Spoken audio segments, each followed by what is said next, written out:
Solomon gives a strange message in chapter 30 of Proverbs. It's a prophecy. Listen to his message. The horseleach hath two daughters, crying, Give, give. Now please understand that Solomon was one of the wisest men, I guess the wisest man who ever lived outside of the Lord Jesus Christ. His message here does not speak just of a horseleach, but of a strange, dark saying, of a prophecy that theologians are supposed to dig out. This is a golden nugget of truth to be found here. And in our October 1995 edition of Prophecy in the News, Gary Stearman has written an article on this amazing prophecy of the horseleach. Gary, tell us about it. Well, you know, Solomon, being very, very wise, knew how to write convoluted things. That is, he knew how to write with hidden meaning. In fact, if you read Proverbs 1:6, it says to understand a proverb, the interpretation, the words of the wise, and their dark sayings. Well, these are hidden things that are woven through the Proverbs. And when we get to Proverbs chapter 30, J.R., it begins with a dark saying, if you will. It says, the words of Agur, the son of Jakeh, even the prophecy, calls it a prophecy. The man spake unto Ithiel, even unto Ithiel and Ukal. Well, these are all names that don't appear anywhere else in Scripture. Yeah, very strange.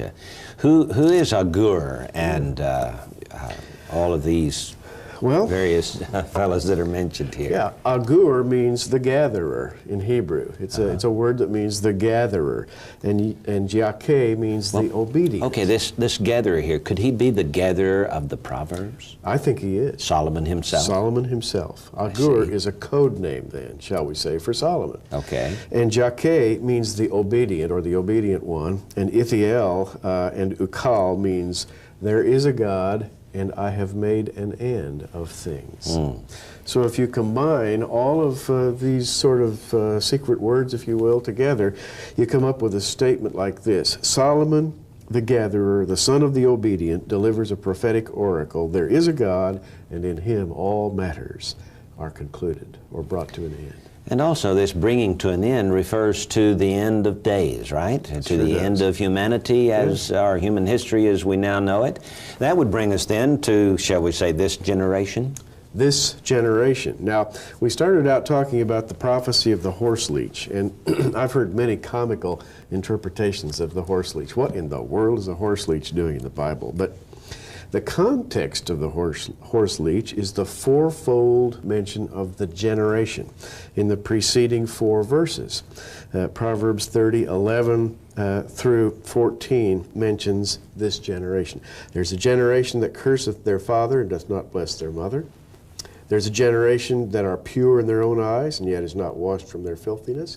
There's a generation, oh how lofty are their eyes, and their eyelids are lifted up. There's a generation whose teeth are as swords, their jaw teeth as knives, to devour the poor from off the earth and the needy from among men. So here is a generation. Very clearly, I think Solomon is writing about the last generation, the terminal generation. I would have to agree that this generation can be described by these terms. We are seeing a generation of people today who curse their father and do not bless their mother, who think everything is right or pure in their own eyes, and have no sense of right and wrong. They have completely debunked the Bible. The Bible is not popular in America today or in any other country of the world. This is an incredible description, must be, of this generation. And Solomon wrote as a prophet, and it's not often, he's not often thought of as a prophet. This generation, I believe, is the one spoken of by Jesus concerning the fig tree. He said, when you see the leaves sprout out on the fig tree, Matthew 24, then you'll know that the day is near its close. And in Matthew 24:34, he said, verily I say unto you, this generation shall not pass till all these things be fulfilled. J.R., I think this is the generation Jesus is talking about, and Solomon was talking about. So we have a special message here by Solomon. What about Romans chapter 1? Is that the generation he's referring to? It's a generation who knew not God. Yeah, well, when they knew God, they glorified Him not as God, neither were thankful, but were vain in their foolish imaginations. Their hearts were darkened, and it's all downhill from there, isn't it?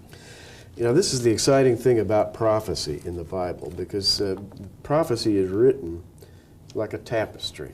You'll have a red thread here, and it'll disappear into the tapestry, and then it will appear over here. And it's all delicately interwoven, and it makes a picture. But you have to know where to look and how to connect the threads together. And that's what we're trying to do here.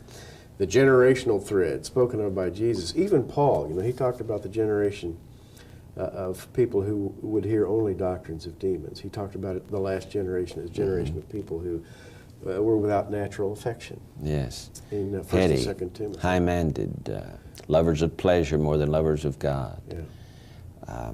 This, of course, brings the context down now to this generation. But what about this horseleach and his two daughters? What is this? Oh, verse 15, which follows the generation. The horseleach hath two daughters, crying, Give, give. There are three things that are never satisfied. Yea, four things say not, it is enough. And the horseleach then sets the theme of the prophecy. The horseleach is literally the leech. By the way, J.R. the leech is a commonly known simple animal that lives in ponds and slow-moving rivers, attaches itself to its victim and sucks the blood out of it. It usually has a sucker at each end of its body. It's very efficient at removing blood from an animal. In fact, they used to be used medicinally to draw blood from patients. It used to be believed that you could have too much blood circulating, and to get rid of a little bit of it would improve your health. Well, the horseleach here is called in the Hebrew Alukah, and it's the common name for a large leech. And these things, when they're stretched out to full length, can be several inches in length. They're large animals, and the horseleach, Alukah, has two suckers, one at each end. And they are called two daughters here. However, and here the plot thickens, the very same word Alukah in the Hebrew that is used to describe the leech is also a word in Hebrew for the female demon, Alukah. The female demon. The female demon.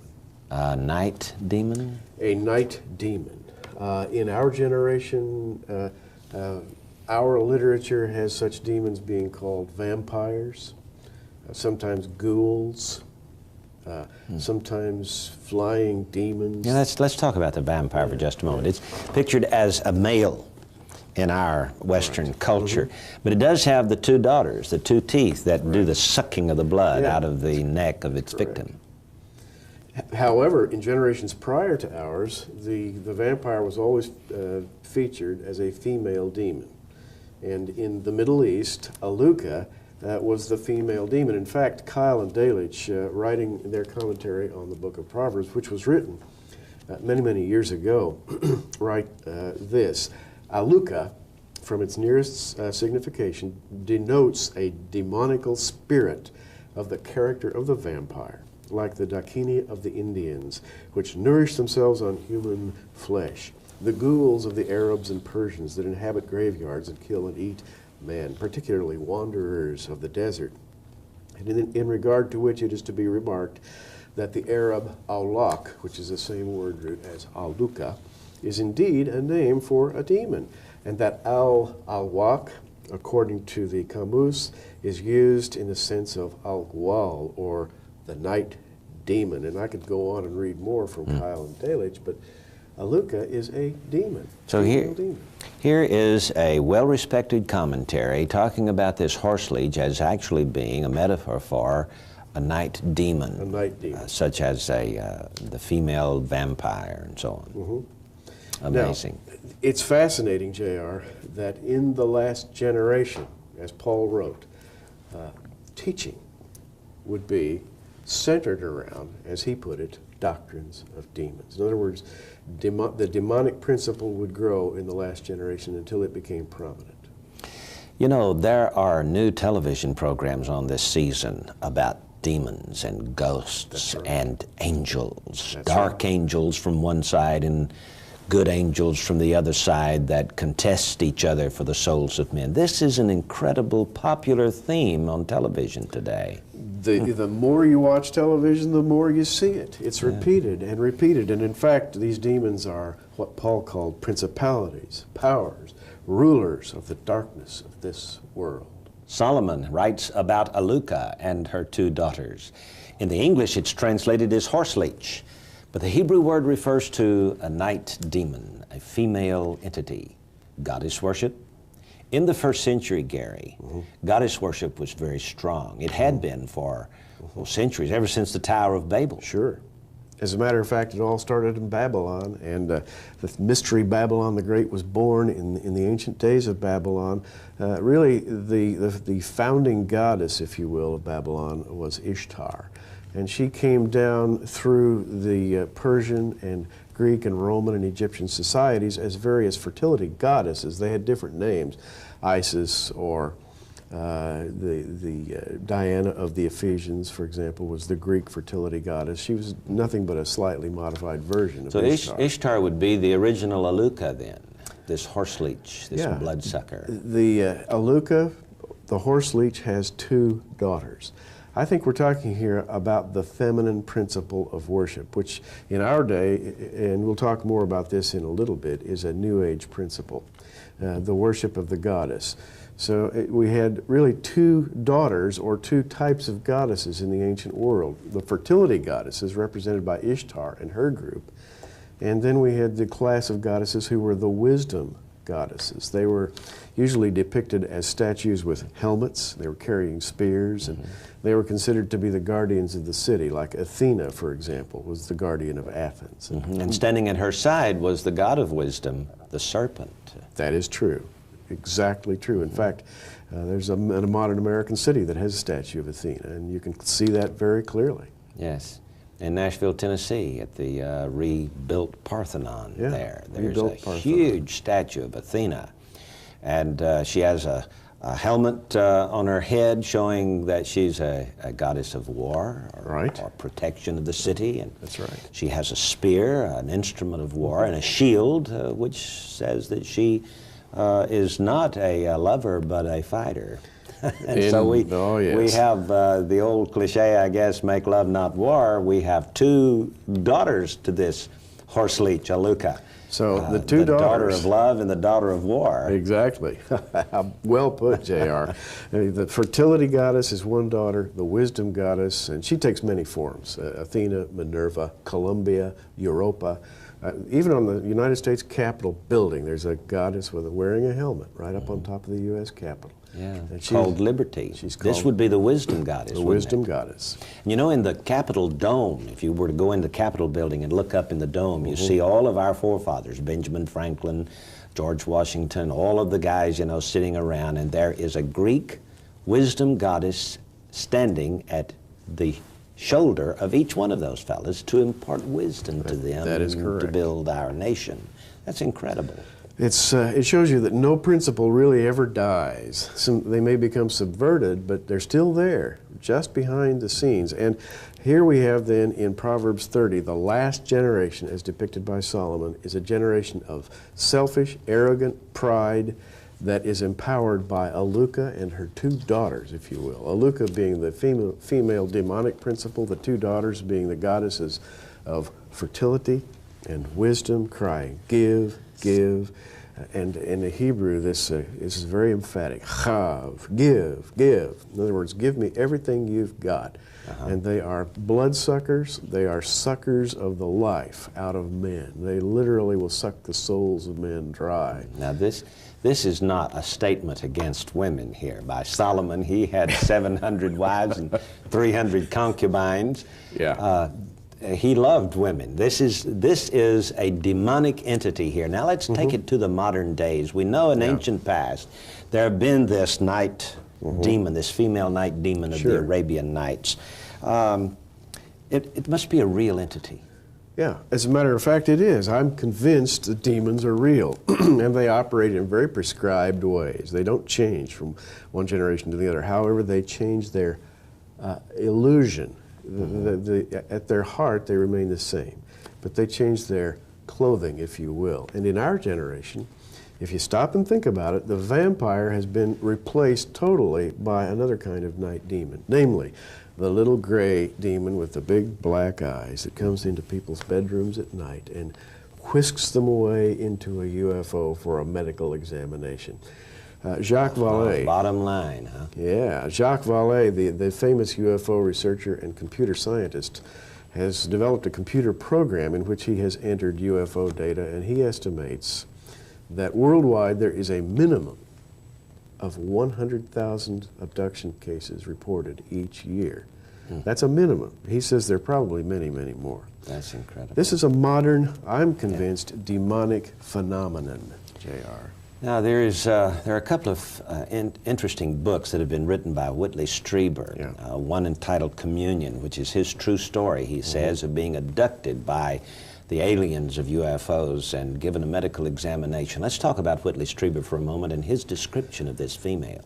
Well, the famous slant-eyed, large, black-eyed demon, if you will, he describes as a demoness, but he doesn't call her that. What he calls her is a woman who is very, very old. He said her black eyes reminded him of the old pictures of the ancient goddesses.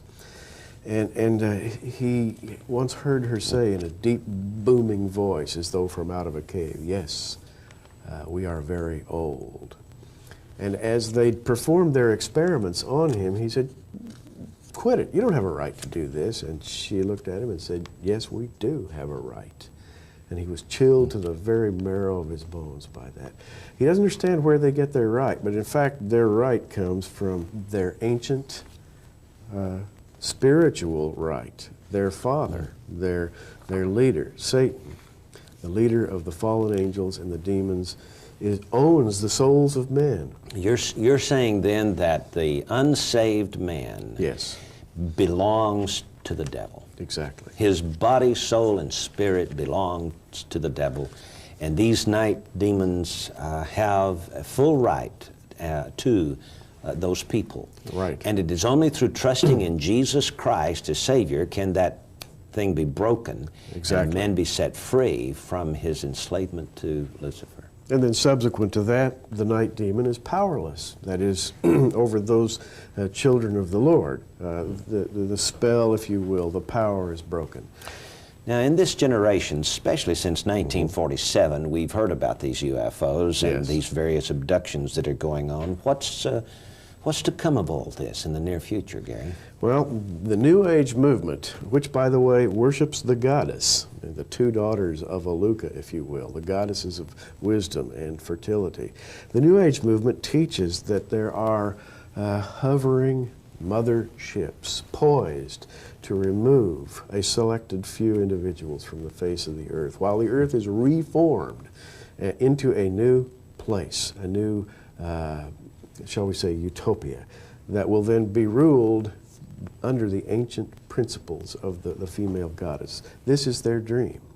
And woven right into this dream is the fact that these UFOs regularly descend, usually at night, to abduct people to perform certain kinds of experiments. J.R., this is exactly what Solomon had in mind for the last generation. It would be a generation subject to the demonic propaganda of that which was about to be unfolded, namely the time when demons would roam the face of the earth in the Great Tribulation. And we are gone during that time. Yes, and we you are. have picked several little passages from a number of articles in New Age magazines that basically say that the UFOs are hovering above the earth and they're going to abduct all the Christians and then come down and sort of reshape society in their own liking. To their liking, and this reshaped society will be a utopian dream in the old way, that is, the way that used to be dreamed of in Babylon. The feminine principle, the principle of the goddess, would once again reign supreme. And the horse leech and the two daughters, I believe, are the Solomonic personification or symbolic method of representing the goddess. Yeah, and from one of these wisdom goddesses, you said, comes the word for our money. Yeah. Juno, as a matter of fact, the protective goddess of Rome. Juno Moneta, she used to be called, and she gave birth to the word money. Wow. So, money and sex, the two main entities of our depraved society, are going to soon see the fulfillment of Solomon's prophecy.